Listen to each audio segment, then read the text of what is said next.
జేబులో ఒక్క రూపాయి కూడా లేకుండా అనేక అగచాట్లు పడుతున్నారా? అయితే ఈ ఒక్క పరిహారం చేసి చూడండి చాలు. మీకు డబ్బు అనేది వర్షంలాగా కురుస్తుంది. ఆ లక్ష్మీదేవి అనుగ్రహం ఇట్టే కలుగుతుంది.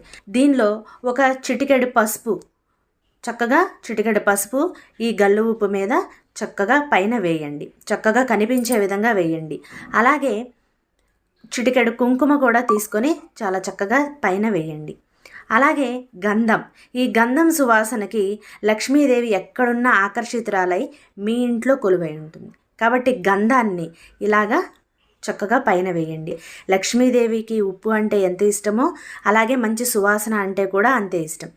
కాబట్టి ఈ ఉప్పులో ఈ గంధం అనేది ఏదైతే వేసి ఉంచామో దాని మీద ఈ రూపాయి బిళ్ళని వేసి ఉంచండి. ఇప్పుడు ఈ బౌల్ని తీసుకెళ్ళి చక్కగా మీరు పూజా గదిలో పెట్టుకోండి. పూజ గదిలో పెట్టుకొని శుక్రవారం కానీ మంగళవారం కానీ ఈ పరిహారాన్ని చేసి చక్కగా